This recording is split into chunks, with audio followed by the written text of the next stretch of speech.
Assalamualaikum semuanya.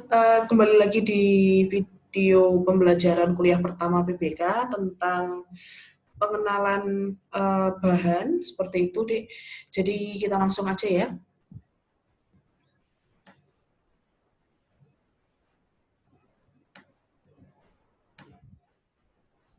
Baik.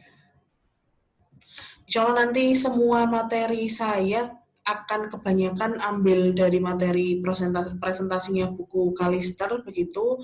Jadi jika semisal teman-teman nanti mempunyai e-booknya, teman-teman bisa um, mungkin bisa mendownload begitu untuk terkait dengan PPT yang akan saya sampaikan. Kita mulai. Bismillahirrahmanirrahim. Assalamualaikum warahmatullahi wabarakatuh. Kita mulai dengan baca basmalah. Bismillahirrahmanirrahim. Rabbi shrah li sadri wa yassir li amri wahlul 'uqdatam min lisani yafqahu qawli. Oke, terkait dengan pengenalan jenis-jenis bahan teman-teman untuk kuliah pertama PPK.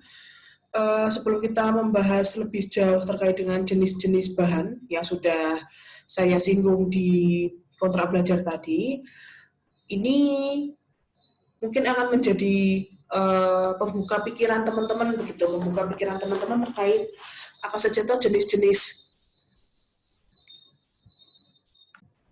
Nah, menjadi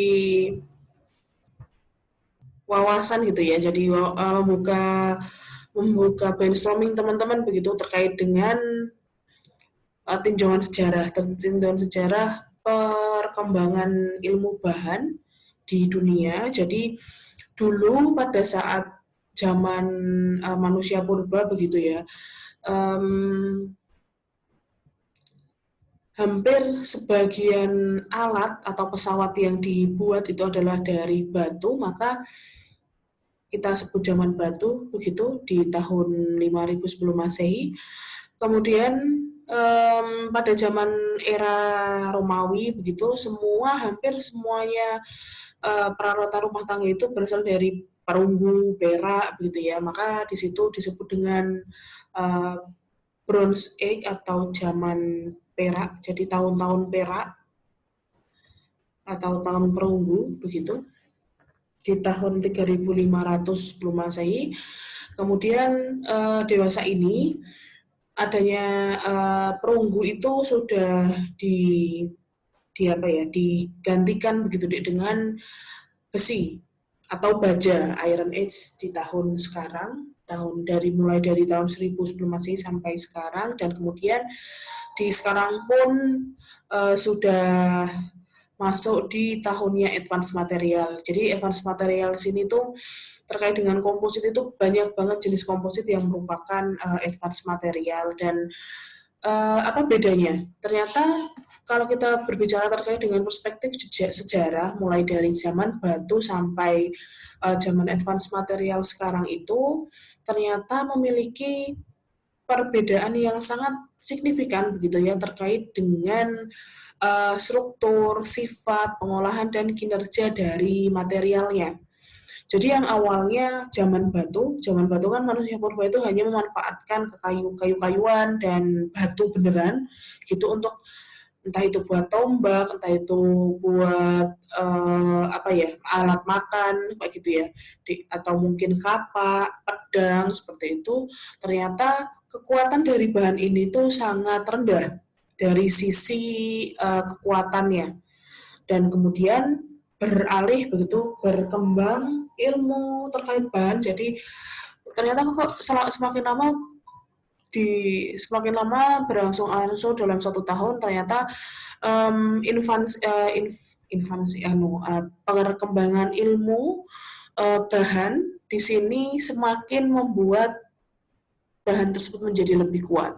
Jadi mulai dari kayu, batu menjadi perunggu, kemudian jadi besi tuang, kemudian jadi baja, kemudian jadi beberapa komposit yang memang mengcover kekurangan dari baja dan besi tuang. Kemudian nanti ada advanced material terkait carbon fiber, aramid fiber, begitu. Jadi semakin lama, semakin kesini ternyata bahan-bahan yang digunakan oleh manusia itu memiliki kekuatan yang jauh lebih bagus performanya. Nah, itu yang membuat ternyata ilmu material ini masih sangat penting untuk dipelajari karena tidak hanya parameter kekuatan saja yang biasanya kita akan gunakan, tetapi bisa jadi kita meninjau sifat-sifat bahan yang lainnya.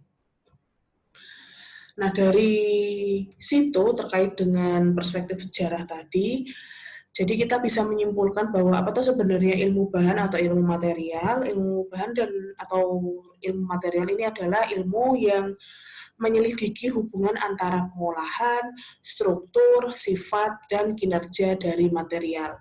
Jadi kalau misal kita pelajari hubungan antara tiga proses utama, yaitu yang pertama kita akan mempelajari dulu proses pembuatannya. Jadi proses membuat logam itu seperti apa, atau apa saja jenis-jenisnya, bagaimana cara memprosesnya. Kemudian setelah kita melakukan processing, ternyata kemudian apa yang terjadi dengan logam tersebut.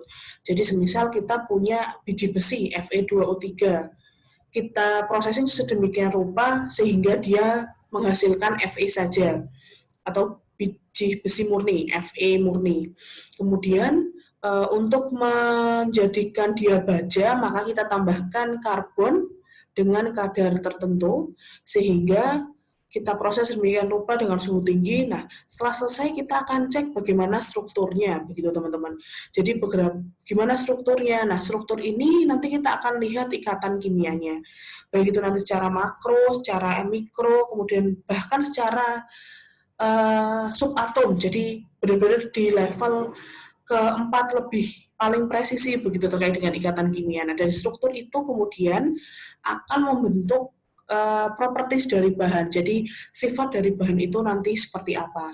Nah, hubungan antara itu tadi jenis-jenis bahan yang kemudian nanti kita akan proses, kemudian struktur yang terjadi setelah proses, dan kemudian struktur ini nanti akan membentuk suatu properties dari bahan, itulah yang akan kita pelajari lebih lanjut di ilmu material atau PBK ini. Nah, dari struktur materi, seperti yang tadi sudah saya sampaikan, bahwa struktur ini setelah processing setelah kita processing sedemikian rupa, di tahapan struktur ini, kita biasanya akan mengukur beberapa skala. Yang pertama adalah makro. Ya benar kita bisa lihat begitu ya, yang kita bisa lihat secara secara mata beneran itu adalah struktur makroskopik. Biasanya struktur yang menjadi parameter makroskopik itu adalah lebih kepada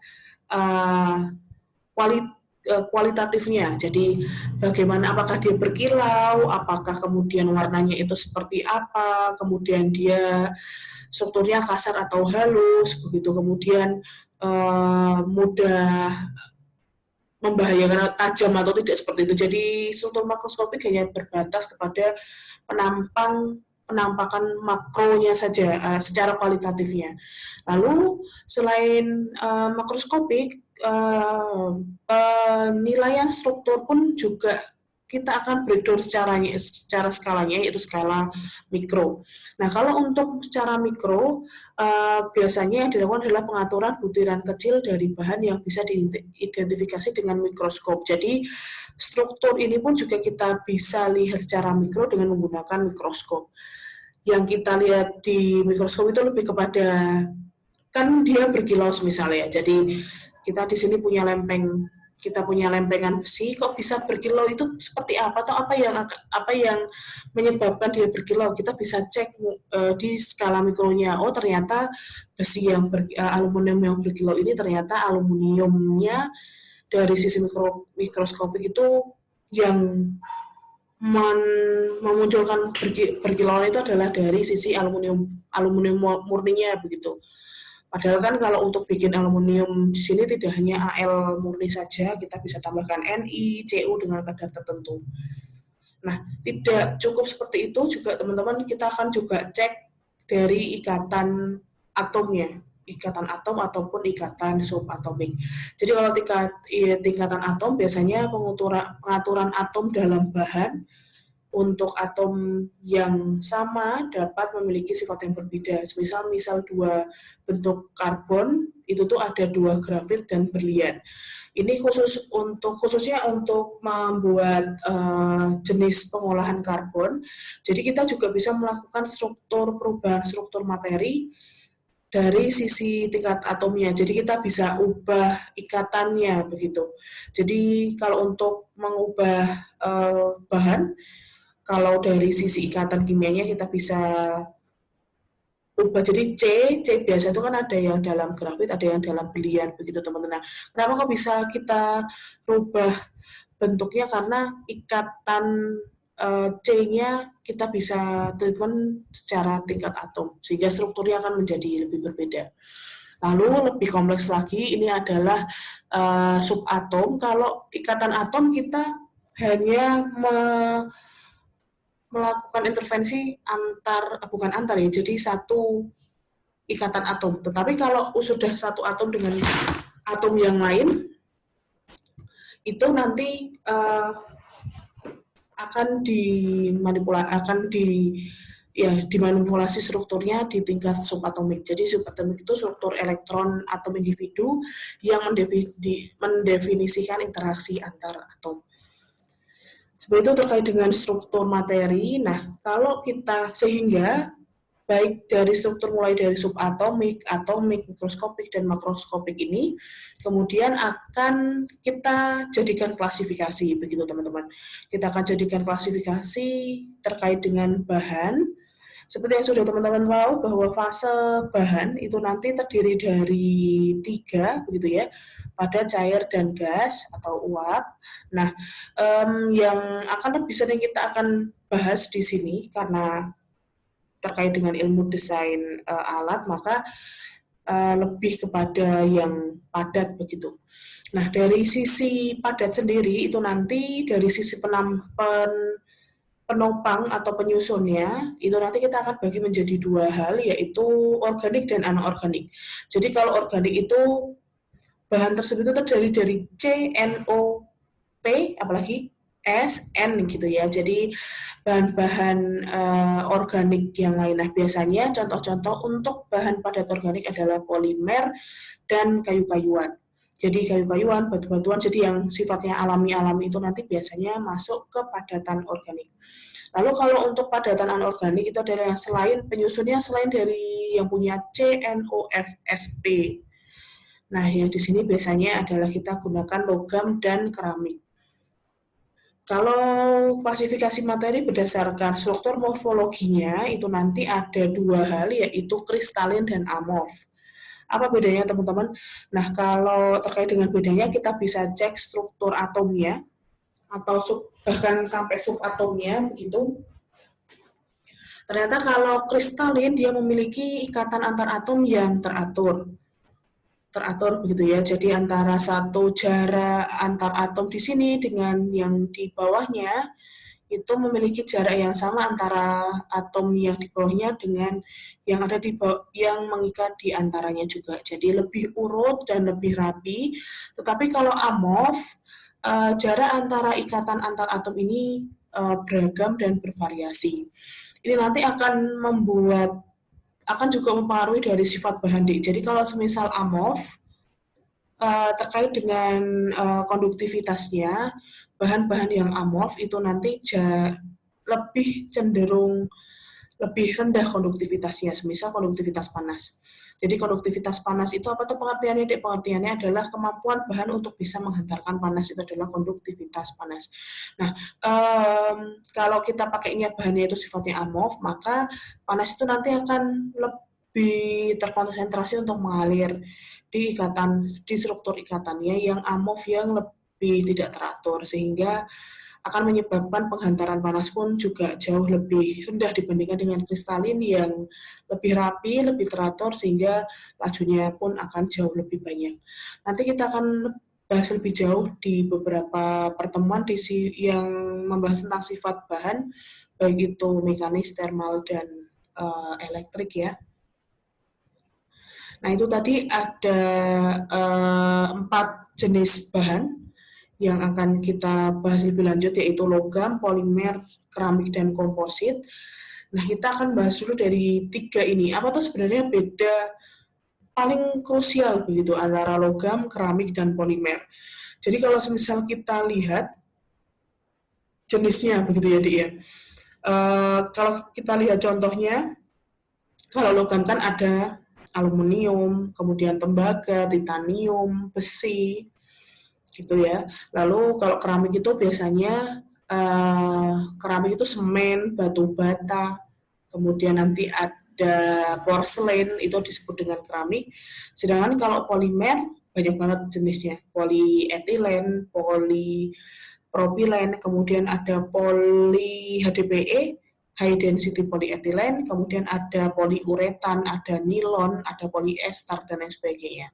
Nah, apa yang membedakan tuh antara baja, kemudian keramik, porselen atau kaca dengan polyester.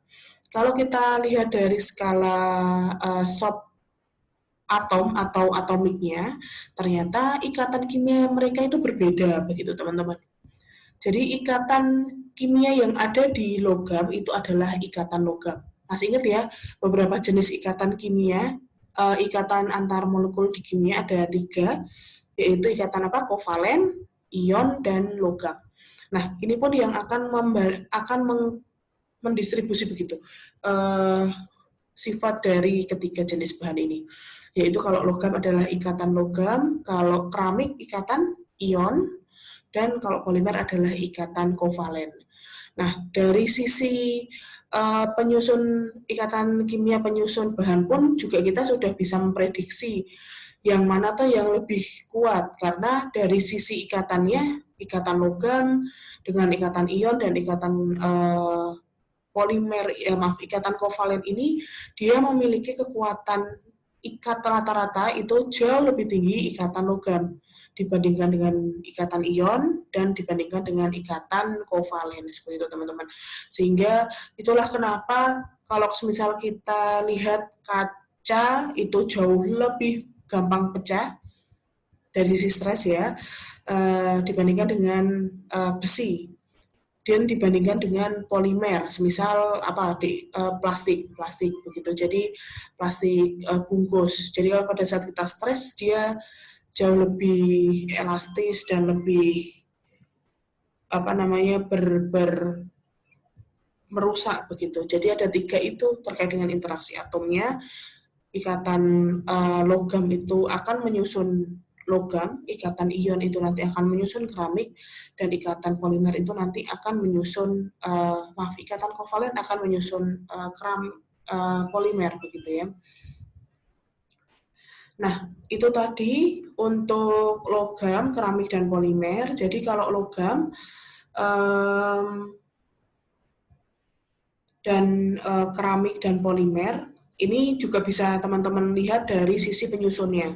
Jadi kalau logam kan murni logam. Jadi kalau misal kita berbicara tentang baja itu kan terdiri dari besi, dari kemudian aluminium, nikel, kemudian tembaga kita sedikitkan campur dengan karbon. Jadi C karbon di sini kalau kita berbicara terkait dengan logam itu tuh penyusunnya sangat kecil sekali dari sisi persentase, biasanya 0,0 sekian persen dari komponen utamanya. Itu jadi hampir sebagian mayoritas penyusun logam itu adalah antar logam begitu ya, maka itulah ikatan logam yang akan menjadi prioritas utama di logam. Sedangkan kalau keramik ini senyawa antar penyusunnya adalah logam dengan dan non-logam, maka ikatannya adalah ikatan ion. Contohnya gelas beneran gelas kaca itu deh. Gelas kaca itu adalah SiO4. Si-nya logam, O-nya non-logam begitu. Jadi ikatannya pun adalah ikatan ion. Sedangkan kalau polimer adalah polyetilen, atau polyester atau propilen. Maka kan propilen dia hidrokarbon ya, C3H6. Maka ikatannya pun jadi kovalen seperti itu. Nah, bahan selanjutnya yang menyusun antara logam, keramik, dan polimer itu adalah komposit. Jadi komposit itu terdiri dari 2 atau lebih bahan individual yang berasal dari kategori yang sebelumnya dibahas, yaitu logam, keramik, dan polimer. Tujuan desain komposit adalah untuk mencapai kombinasi sifat yang tidak ditampilkan oleh bahan tunggal apapun dan juga untuk menggabungkan karakteristik terbaik dari masing-masing bahan komponen. Nah, sifat-sifat materi ada beberapa, yaitu sifat mekanik, listrik, magnetis, thermal, optik, dan stabilitas kimia atau terhadap korosi itu tadi. Nah, ini sedikit tentang advanced material, teman-teman. Jadi, advanced material adalah bahan yang digunakan dalam teknologi tinggi atau kita menggunakan teknologi yang cukup tinggi untuk menghasilkan advanced atau material canggih ini. Advanced material terdiri dari 4 kelompok, yaitu semikonduktor, smart material atau material cerdas, biomaterial, dan nanomaterial. Sedikit pengenalan terkait dengan advanced material. Yang pertama tadi adalah semikonduktor ya. Semikonduktor itu memiliki sifat listrik yang antara konduktor listrik dan isolator. Jadi semikonduktor itu sifat elektriknya itu ada di antara konduktor dan isolator. Jadi kalau biasanya yang konduktor adalah logam atau alloy, kalau isolator biasanya keramik sama polimer. Nah, semikonduktor itu tuh kita bisa melakukan ada di sifat elektriknya itu ada di antara kedua bahan itu gitu. Untuk aplikasinya biasanya dipakai di IC IC dari laptop kayak gitu-gitu. Kemudian untuk biomaterial ini diaplikasikan dalam komponen yang ditanamkan di dalam tubuh manusia untuk menggantikan bagian tubuh yang rusak. Jadi semisal tulang nih, ada tulang yang retak nggak bisa digunakan lagi, biasanya bahan untuk mengimplan tulang itu nanti salah satunya kita menggunakan biomaterial. Kalau smart material ini adalah kumpulan material baru yang mutakhir, yang dikembangkan dan memiliki pengaruh signifikan terhadap banyak teknologi. Jadi salah satunya hidrogel. Hidrogel itu salah satu adalah smart material. Hidrogel itu apa? Yang bisa dipakai di popok bayi itu. Jadi satu gel saja dia bisa menjerap air sangat banyak. Itu salah satu contoh untuk smart material. Dan yang lainnya adalah nanomaterial. Nanomaterial adalah ukuran material yang berskala nano, sehingga pada saat aplikasi dia jauh lebih efektif dalam penyerapannya. Contoh obat. Obat kan biasanya dimanufaktur dengan skala yang makro bahkan mikro saja. Tetapi kalau obat itu sudah dibuat skala nano, maka penyerapannya akan jauh lebih maksimal dibandingkan obat yang hanya bersifat mikro saja. Karena kalau mikro bisa jadi selnya tidak bisa menjerap atau bisa mensintesis obat itu dengan baik, sehingga akan terbuang bersamaan dengan hasil sekresi kita, bisa keringat, bisa air kecil atau air besar kita begitu. Insya Allah itu. Dan terkait dengan tadi segitiga ilmu material, yaitu processing, struktur, dan kemudian properties bahan, ada beberapa jenis istilah begitu deh. Ada beberapa jenis istilah terkait dengan proses manufakturing bahan. Yang pertama adalah proses manufaktur. Jadi nanti ada beberapa istilah yang nanti akan kita bisa tambahkan menjadi glosarium kita baru gitu ya. Ada plasticity, ada malleability, ada ductility, mechanibility, casting, weldability, heat, tooling, dan surface finish. Nanti insya Allah akan kita bahas di pengerjaan-pengerjaan baik itu logam, keramik, dan polimer. Lalu ada juga functional requirement atau sifat-sifat yang diinginkan, sifat fungsi yang diinginkan seperti stress, strength, kekuatan, hardness, kekerasan, rigidity, toughness, thermal conductivity, fatigue, electrical treatment, creep, aesthetic look, itu nanti soal kita akan bahas minggu depan. Kemudian ada juga beberapa pertimbangan dana, mulai dari bahan baku, processingnya, penyimpanannya, kemudian tenaga kerjanya, kemudian mungkin ada special treatment itu seperti apa, inspeksi, pengecekan akhir, kemudian packagingnya, kemudian inventory. Inventory itu penemuannya, jadi risetnya, atau dan lagi perpajakan atau custom. Dan parameter operasinya ada suhu, ada tekanan, ada laju alir, ada tipe material, ada properties dari korosi, sejauh mana dia bisa kuat terhadap korosi, kemudian efek lingkungan, kemudian proteksi terhadap kebakaran, kemudian ada efek dari biologi dan weathering gitu. Insya Allah itu teman-teman, faktor-faktor yang mempengaruhi pemilihan bahan ini akan kita bahas di akhir-akhir aplikasi-aplikasi untuk CPMK 2345. Begitu. Oke, ini nanti kita akan bahas besok. Adapun mungkin sekilas pengenalan begitu ya, bahwa untuk melakukan seleksi bahan, kita harus lakukan aplikasi atau kita harus menentukan sifat yang kita butuhkan itu apa. Apa tuh sifat yang kita butuhkan? Apakah kita pengennya bahan itu kuat, apakah bahan itu keras, apakah tidak gampang rusak atau fatigue itu tadi. Kalau semisal sudah kita inginkan sifat yang kita inginkan, maka itu akan mempengaruhi aplikasi. Begitu. Nah, kemudian sifat ini nanti yang sudah kita butuhkan tadi akan mempengaruhi identifikasi kandidat material.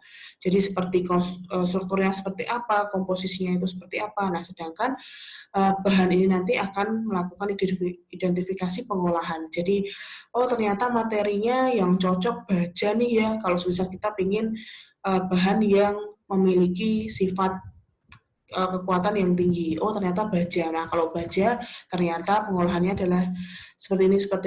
Mungkin kita akan casting, atau kita tinggal lebur, atau kita lakukan sintering, atau kita harus aduk, kita putar, dan lain sebagainya. Seperti itu untuk proses seleksi bahan. Ini akan kita bahas juga lebih lanjut di proses pengerjaan masing-masing bahan tadi, pengerjaan logam, pengerjaan keramik, dan pengerjaan polimer. Itu nanti tahapannya seperti apa. Sedikit terkait dengan sifat listrik, panas, dan magnetik optik deterioratif. Untuk listrik, kita akan sedikit nanti membahas tentang hubungan gitu deh. Jadi misal logam ya, terkait dengan resistivitas atau resistensivitas itu ceritanya bahan itu tuh bisa tidak mengalirkan listrik itu sampai sejauh mana. Ternyata kalau tembaga murni dia memiliki resistivitas cukup kecil, jadi sangat gampang untuk mengalirkan listrik.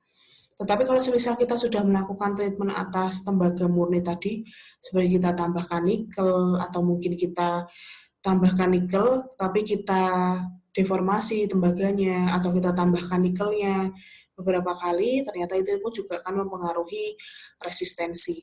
Nah, ini nanti teman-teman akan kita bahas di sifat elektrik jauh itu. Lalu terkait dengan panas, kita akan membahas konduktivitas panas, apa itu elongasi panas, kemudian apa itu konduktivitas panas, resistensi panas, dan elongitivitas panas. Nanti kita akan juga membahas tentang hubungan antara bahan murni dengan bahan campuran terhadap thermal conductivity-nya, kemudian atau thermal capacity-nya begitu. Kalau magnetik ini nanti membahas tentang mungkin kita nggak terlalu dalam ya, karena kalau untuk bahan alat proses biasanya nggak terlalu tinggi untuk sifat magnetisnya, jadi lebih ke ferromagnetik atau diamagnetik gitu nanti untuk sedikit, mungkin saya akan kenalkan sedikit nanti teman-teman. Kalau optik lebih ke dia opek atau tidak, jadi bahan yang opek itu nanti seperti apa tuh efeknya ke sifat fisik. Insya Allah nanti kita akan bahas opek itu tembus atau tidak tembus itu ya, teman-teman. Lalu deterioratif, deterioratif itu bisa kita istilahkan adalah degradasi jadi suatu bahan yang bagus nih, karena dia terjadi deterioratif, dia akan melakukan terjadi degradasi begitu. Jadi semisal di suatu alat ukur ini adalah valve begitu. Nah, ternyata karena stres dan kandungan air laut yang cukup tinggi, kadar garamnya tinggi, maka ternyata akan mengalami retakan. Jadi apa yang harus kita lakukan? Oh, ternyata kita bisa lakukan perlakuan panasnya. Jadi kita bisa panaskan apa ini pompanya sehingga nanti retakannya akan jauh lebih tinggi. Nah, itu terkait dengan deterioratif, lebih kepada dislokasi atau deformasi dari bahan. Kita akan juga bahas sedikit di beberapa pertemuan ke depan. Insya Allah seperti itu, teman-teman, untuk materi yang sedikit banyak akan kita bahas di PBK. Kita ketemu lagi minggu depan, teman-teman. Insya Allah kita langsung membahas beberapa sifat propertis bahan. Insya Allah mekanis dulu ya, karena lumayan cukup banyak rumus yang bisa kita diskusikan bersama. Kita tutup kuliah pada kesempatan ini dengan baca hamdalah. Alhamdulillahirabbil alamin. Subhanakallahumma wa bihamdika asyhadu an la ilaha illa anta astaghfiruka wa atubu ilaik. Wassalamualaikum warahmatullahi wabarakatuh.